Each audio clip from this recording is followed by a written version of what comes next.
it is not okay for the least emotionally stable person in the family to be making the calls for how your family celebrates the holidays. That's not okay. You, mom, have agency given by God in how you take care of your home and how you take care of your family.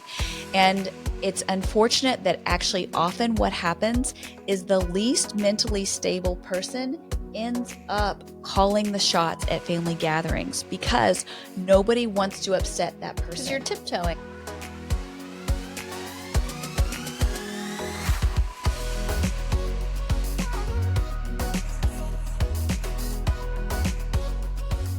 Hey moms, welcome back to the Gather Moms podcast, and we are in our second of 2 episodes about Christmas. And you know, so much of the Christmas story is always focused on the first part of it. So Mary finding out that she's pregnant and them traveling to Bethlehem and having the birth and everything. And we have talked about that on numerous episodes over the years. We got good stuff on that.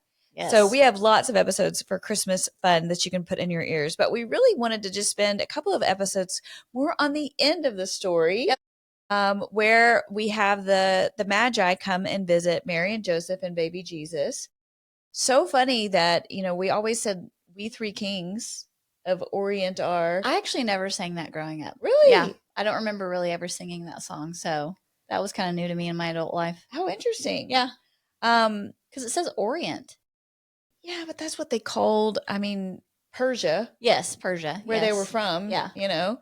But so, you know, last week Rebecca kind of summed us up of where we were in the story, and we started talking about the wise men and the gifts that they brought and how neat it was that those gifts were symbols of the temple. And so now Jesus is here, Emmanuel, God with us. Mm-hmm. And so these gifts they're giving is it's saying now Jesus is here with us. Yes. I love too that, you know, God is so strategic in the way he puts a story together. And the fact that, you know, the first people that got to meet Jesus, we know were the shepherds. Yep. You know, we have Mary and Joseph, poor, coming from nowhere, having no reason to have any notoriety. Then Jesus is born, and the first people that get to meet him are the shepherds. Yes.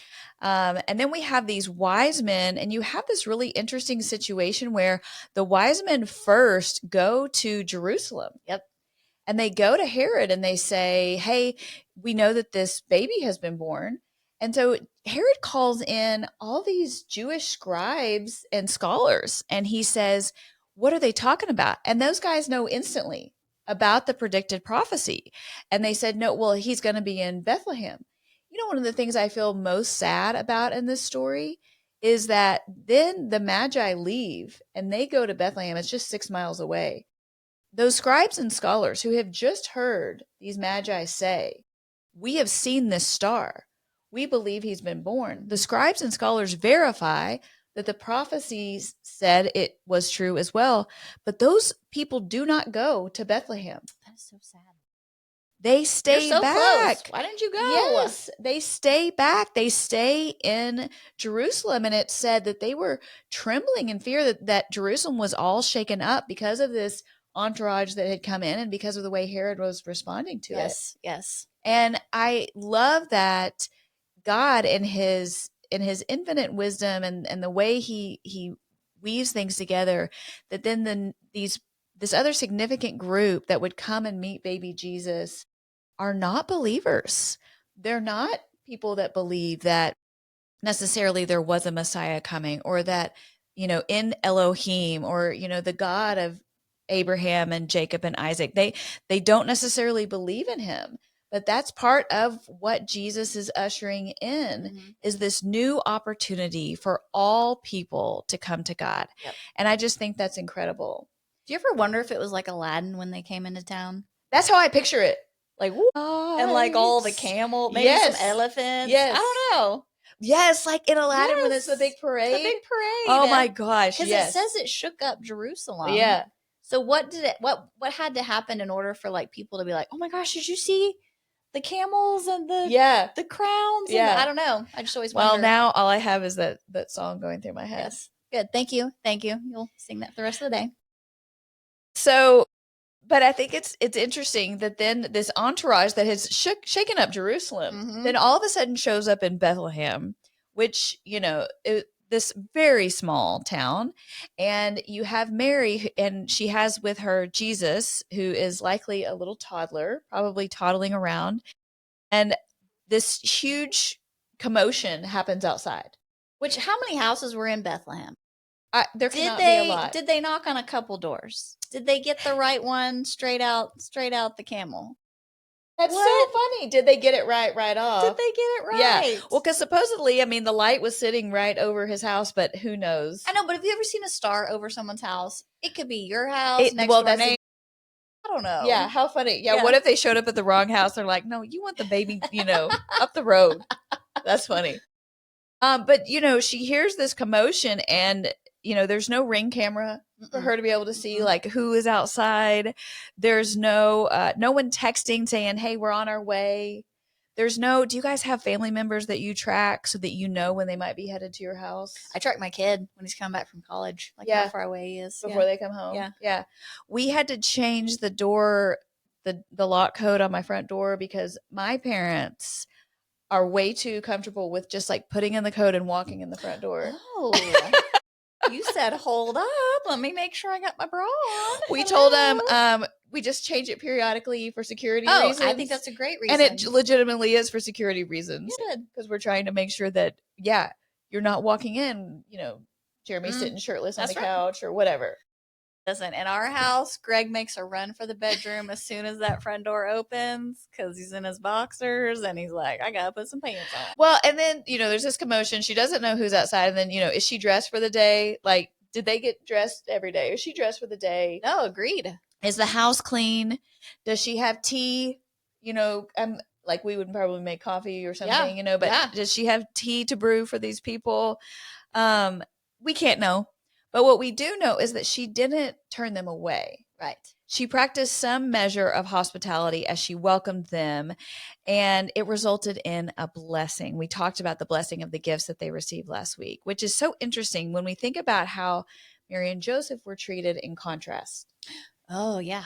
That they showed up as unexpected guests and were turned away. Yes. And Mary and Joseph eventually found a place to stay, but the innkeeper missed out on the blessing of getting to host the Christ child. And so during the holidays, we have lots of opportunities to make room for people or be hospitable. When you hear the word hospitality or hospitable, what do you think of? Clean house. Okay. Smiling. Yeah. An open calendar. Oh. When do I ever have time for somebody to just show up?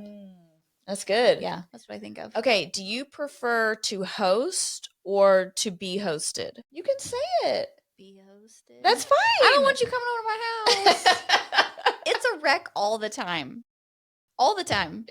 And I just don't have the desire to clean it, so. Okay, so then the next question is, do you prefer expected or unexpected visits? So honestly, unexpected is better for me because then I don't have time to worry. Exactly. I just, okay, let's go. Yeah. Come on in. Yeah. Yeah. Because I feel like there's wins in both of them. Like a win of an expected visit is you can plan for them, you can feed them and kind of like know that they're coming and have stuff for them. You feel like the house is clean and stuff. But the downside is you get anxious and you come up with all kinds of excuses why they shouldn't come over or why it's not going to work, right? The wins of unexpected is it's a fun surprise. Yes. Like when somebody just shows up at your door, and also there's kind of like this unspoken agreement that the fact that they did just show up at your door, that everything's not going to be just right. No. So there's like grace. Exactly. Yes, exactly. Yes. You might be in your pajamas and not looking your cutest, but here we go. I mean, if you have not come to my front door and seen me in a robe, I don't even know who you are. Yeah. That's pretty much my attire at all times. Absolutely. So, yeah. You've probably seen me in my robe in my front yard too, because I don't just stay in the house in it. I wander the yard. So. No, I think that's wonderful. I think it's easier to just show up, and I think it makes it's just a lot easier because you're just not, if there's not all the anticipation, you're not getting anxiety about all that stuff. My kids said to me not that long ago, Mom, we haven't had company over as much recently. And I was like, it really made me stop and think, like, is that true? And I wonder why that is. Yeah. And then I did kind of have to look at it and go, okay, we haven't had company over as much. And so now we are having company over more. It's funny that we call it company. Yeah. But really the company we're having is not so much my friends, it's my kids' friends. Yes. Where now I feel like I'm making more of an effort to be like, tell them all to come over, I'll order pizza. Right. Or tell them all to show up and y'all can go upstairs and watch a movie, or you know what I mean? Yes. That's where we're investing more in our hospitality efforts right Agreed. now. Yes. And I think there will be a time when I can, be focused on my friends and stuff. That's just not where we are. Yeah. Well, and most of our friends are in the same life stage. Yeah. So yeah, we have to make more of an effort. Yeah. Yeah. The dictionary defines hospitality as the friendly and generous reception and entertainment of guests, visitors, or strangers. And have you ever noticed that hospitality and hospital are the same? Yeah, is it the same? Does it come from It the same comes from word? the same Latin word that means like a guest or a visitor.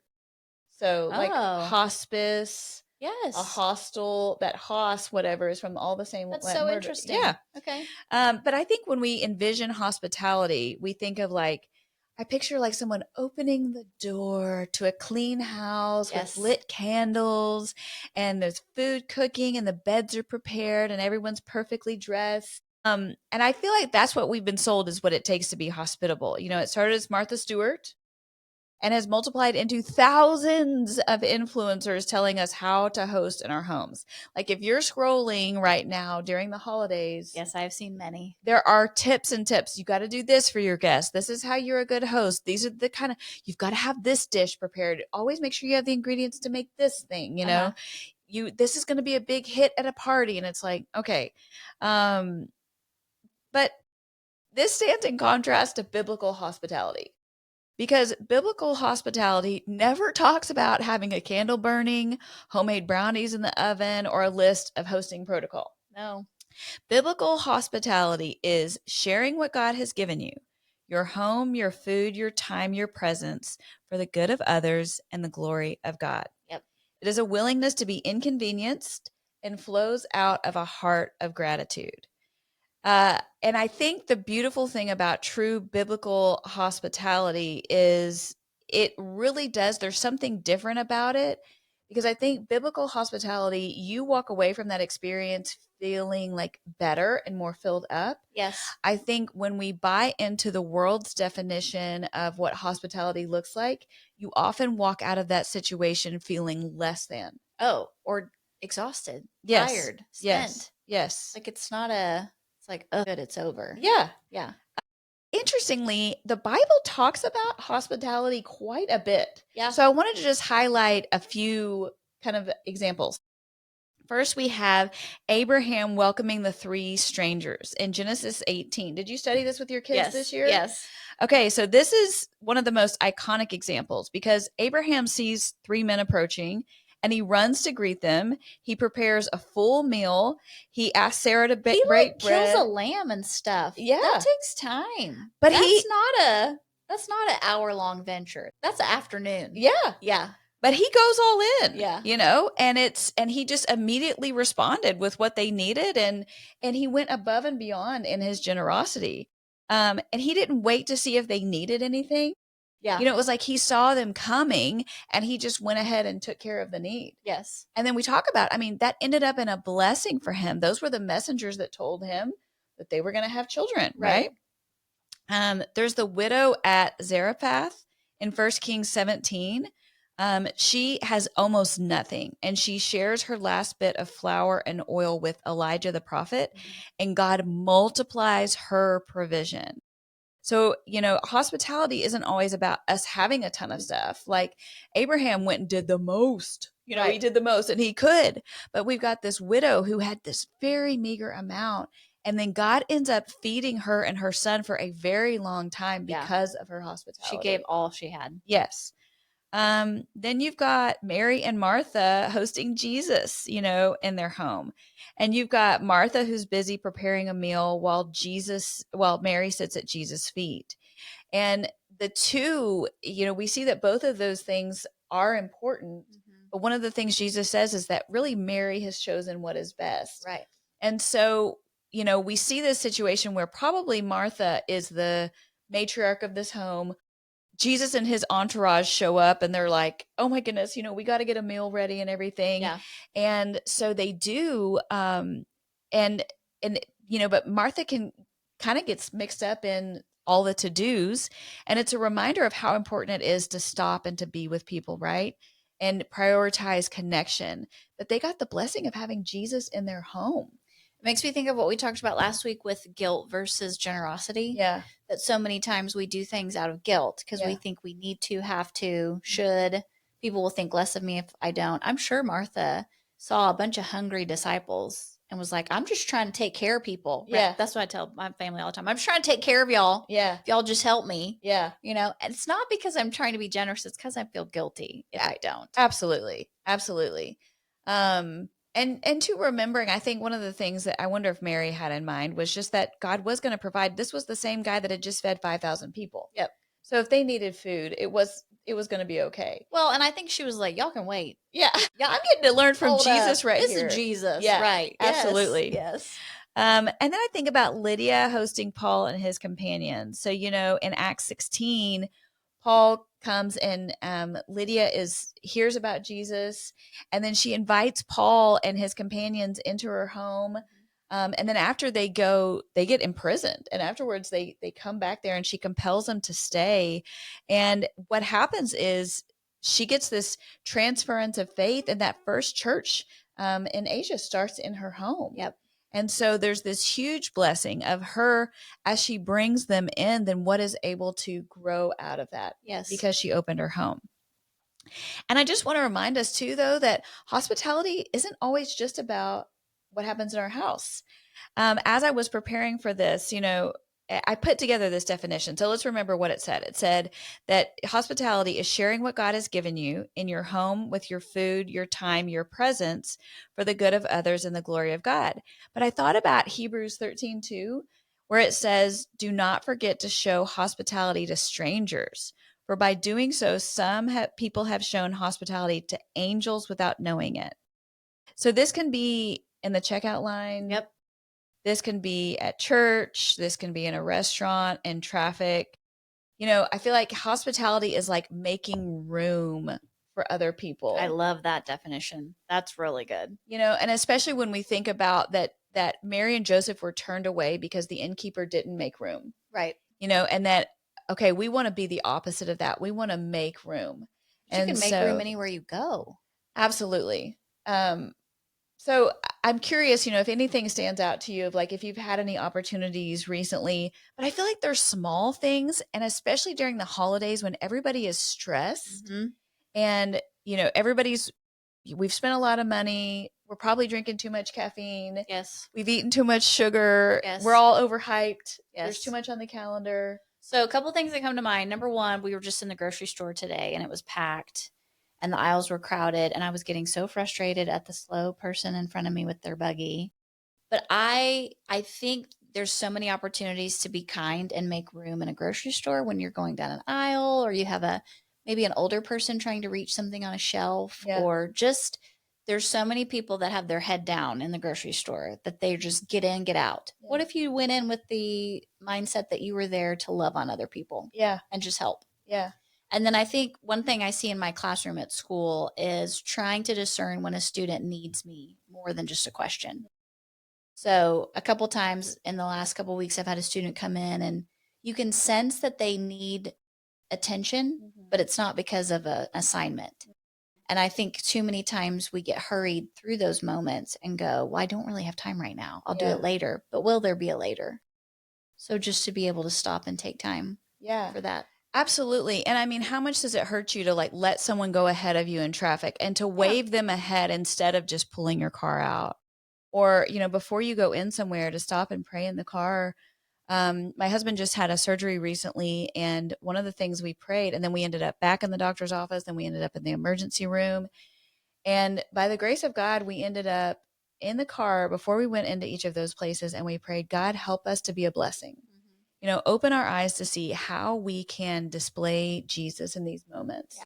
Because, I'm sure nurses and doctors often think about how they can minister to the sick and hurting, but how can we be an example in our faith in that moment where you're distressed. Yes. You're worried. How can we show our faith? And we did get several opportunities. Good. Where we got to share about Jesus and share where our hope was coming from and stuff with other people. And so, I think. But it took you deciding that was important. That was a value. Yeah. We talked about that last week too, that during this holiday season, just decide now that that's a value for Christmas. Instead of the stuff or hurried or schedule, your value is hospitality. Yeah. And then it becomes at the forefront of your mind before you go anywhere or do anything. I think that's a great challenge for us as moms this holiday season. Yeah. Well, and because we know, people last over things, and we have to prioritize people. And so whatever that looks like in our heart, I recently was convicted about how irritated I get with people on the road, which is so silly, but you start feeling like you're at war, and it's like all these people are like your enemy. And so when somebody like cuts me off in traffic or like they're not turning, and I'm like, you had 15,000 opportunities to turn. Yes, okay. Yes. I've honestly, I'm not trying to sound more spiritual than I am or anything. I've just started praying for them. Just like, God, would you bless them? And sometimes I'm just throwing out a God, please bless them, Yes. But it has changed my heart and how I see people. Yes. And I think that it creates in me an awareness of the Spirit at work so that then when I do have opportunities, I'm already primed to talk to them because I am aware that and remember that they're a human being. Well, that's the pressure we put on ourselves. Like whenever I want to be spiritual, if I don't feel like being spiritual, then I probably shouldn't do it because it's going to be bad. But there's part of that, like what you just said, it just becomes a habit. Like if you'll just decide to make it a discipline, even if you don't have the exact right heart frame in that moment, just God bless them. The more you do it, the more it tends your spirit to be open to that. Yes. So during the holiday season, when you know you're going to be in traffic, y'all, the traffic is already bad. When you know you're going to be tight on money because you're already overspending, when you know that you're going to be lacking time, if you just decided ahead of time, I'm going to do it whether I like it or not because I want to create that habit in my life. Why wouldn't we do that? Yeah. We should. Yeah. No, I think that's great. And if we think about it right now and we prioritize it ahead of time, selfishly, I think really what we see in hospitality is when you are hospitable, you get a blessing. And I don't know about you, but I'm not trying to leave any blessings that God has for me on the table. Like, you got it for me, sir. I would like to have that. Yeah. And so when we look at all of these examples, there is a blessing on the other side of hospitality. And so could we be hospitable in the way we open our homes and in the way we go out into the world so that we do not miss a blessing? Yeah. I don't want to miss it. Yeah. So let's talk about some practical ways that we can be hospitable. One of my favorite phrases is that we keep this kind of concept in mind, and it is to be a there you are instead of a here I am person. Yes. I think so much of our anxiety around hosting and hospitality comes from the here I am concept. Yes. Here I am means that I'm focused on how you're perceiving me and how you're looking at me. And so that can feel like so much pressure. What am I going to wear? How do I look? For me, in my darkest moments, do they think I've gained weight? Is the food I've made good? How does my house look to them? Yes. There's just so much, and you can really spiral on that when the focus is on you and what they're going to think of you. Yes. Everything changes. The script completely flips when you become a there you are person. Yeah. And you're about making them feel good. Yes. So they walk in the door and you go, there you are. And you're so excited to see them. Yes. And you compliment them and you ask about them, and your focus is on making them feel good, not making you look good. Yes. I think sometimes you'll find yourself experiencing that with a certain person because you'll leave the conversation with them and go, oh my gosh, I don't think I asked them a single thing about themselves. Because they were so focused on you, they just kept you talking the whole time because they were just so excited to be with you. And you walk away from that and go, man, that was so nice. But what if we in turn can do that for someone? And instead, it's all like, tell me more. Yeah. Yeah. And I mean, and it could be small things like instead of you, being about, okay, I'm going to make my signature dish that everybody loves or whatever. What if instead you thought about what's their favorite drink?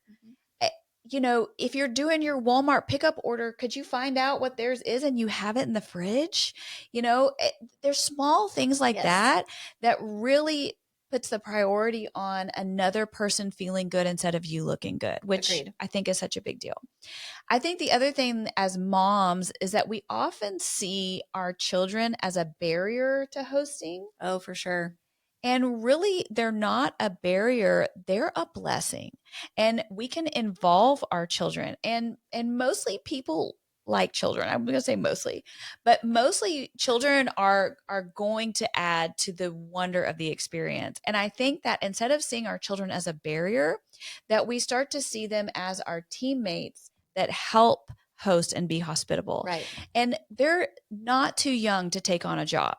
So if that means that they're the ones helping put out paper plates and napkins, if they're collecting coats when guests come in, if they're, helping somebody find a seat or asking them what they want to drink. I mean, there are so many things kids can do. And they love it. They love it. They're actually more well behaved when you give them so. a job I than think if so. it's just like a free-for-all. Yes. And don't you think what often happens is the kids end up in another room? They end up in another room and we're just trying to get them to be quiet. Yes. And really there's a part for that where at some point they're not going to want to sit around and chop it up with the adults, of course. Like I completely get that. But instead of just like pushing them off to the side, what if we involved them in what we were doing and start teaching them hospitality at a young age? Well, and that's the whole goal of Gather Moms is that it's caught, not taught. That they watch us as their moms, set the example for them because they're going to grow up and do the same thing. So I think that's such a good encouragement, especially at the holidays. Yeah. My next tip would be to invite first and tidy second. I think that we put off inviting people over because we think we want to have the house clean in a certain way. Yes. But you guys, you're never going to invite them. It's like people who try and get their finances in order before having kids. Like that's a pipe dream. You're never going to be in a good enough spot where you're like, we have now officially made it. We have enough money to have a baby. Yeah. So it's the same thing with hosting. Just go ahead and make the invite. And then before they come, you can tidy up a little. If you want to do something to create comfort in your home, you can light a candle, you can play some music. There are some nice things you can do, but always remember that all of those things that you're doing and those are all the tips that you're going to see from influencers is like, you watch them preparing for the Christmas holiday and it's this montage of them like lighting candles and fluffing pillows. It's the way they fluff the pillows with the karate chop. Yes. And then they're going through their kitchen and they're putting out the things. Okay, fine. But really the idea behind that, if you pull back the curtain, what you're watching, what's the magic of that is their thoughtfulness and the comfort that they're creating. And so that's our goal in hospitality is just being an ambassador of comfort. So it's not perfection, it's comfort. We want to create a place where somebody could walk in and go, yes, because they're coming in from their own stuff. Yes. So for them to be able to take a moment or take a breath in your space, whatever it might be, is a huge blessing to them. Yes. And they're going to care way more about the fact that you opened your home to them than that it was perfect looking. And a little imperfection is actually the best gift that you can give another mom. One of my dear friends who I think so highly of, and I feel like she always has it together. I went over to her house for a play date for the first time that I was at her house, and my little one needed to use the restroom. And I said, hey, can she go in this guest restroom? And she goes, yes, but hold on. And she went in there and then she came back out and she goes, okay, I just had to check because other people have used that restroom and there was a prize in the toilet. Oh, yes. But that was the most real moment. And it completely took away from me, any inhibitions I had about, I don't know, she's got it so together, or whatever. It just felt so real. And so keep things like that. Yes. Keep things like that in where it's like, hey, don't use the hand towel on the hook. Get one of the clean ones from under the cabinet. Yes. No, and those are the things that make your guard go down and you're like, oh, we can be friends. Yeah. Because you get each other. Yeah. So those are things to do. This is my one last thing. My one last thing is to pray. I think often we forget to pray over our home before someone comes into it. Mhm. And I think there is just so much power in just before you open the door or as you're cleaning, that you would ask God that your time together would be a blessing, that his presence would be felt in your Mhm. home, Mhm. that you would know how to encourage them and help them. And that again is flipping the script on, instead of being here I am, it's there you are. Yep. So you're praying in preparation for, how can I be a blessing? Yes. And if our goal is to make room and to provide comfort, there is no comfort like the Holy Spirit. The Bible tells us that he is our comforter. Right. And so we can invite him into these spaces that we're inviting people into. So those are all the things I think that we should do. I want to shift gears a little bit because I think there's a few things that we need to relieve ourselves of feeling obligated to do when it comes to hospitality. I'm ready. Give it to us. I think that it's very important for us to say when it comes to the holidays, you might be interacting with people that do not potentially align with your family values, that have hurt you or other people in your family, and that are a potential, honestly, danger where you don't feel safe with them. And so I want to talk about the very real piece of that and how we handle that during the holidays. So, a few ways that that might come up is one, you might have guests that are coming potentially to your house or where you're going somewhere where there might be abuse of drugs or alcohol. There might be language that's being used. There might be beliefs being espoused and fought over that do not align with yours. I think potentially everyone listening to that was able to check one of those boxes. I think you also could be walking into spaces where there's a family member that unfortunately continues to say destructive things to you or your children. And there may be family members where you don't feel safe having your children around them. Yeah. And I want to say something to that. I need you to know that it is not okay for the least emotionally stable person in the family to be making the calls for how your family celebrates the holidays. That's not okay. You, mom, have agency given by God in how you take care of your home and how you take care of your family. And it's unfortunate that actually often what happens is the least mentally stable person ends up calling the shots at family gatherings because nobody wants to upset that person. Because you're tiptoeing. You're tiptoeing around them and their instability. And that can range from, a toddler that's honestly just out of control and is throwing tantrums and getting what they want and everything. So then the whole family is on eggshells trying to make sure that that toddler, you're working around that toddler schedule, what that toddler will eat, Yep. what you can say or do to that toddler. Your child can't have this toy or that toy Right. because it's going to upset. I think we have it from there all the way to there's an adult that is mentally unstable and you don't know, are they going to be okay? Are they not going to be okay? How are they going to roll up into this holiday situation?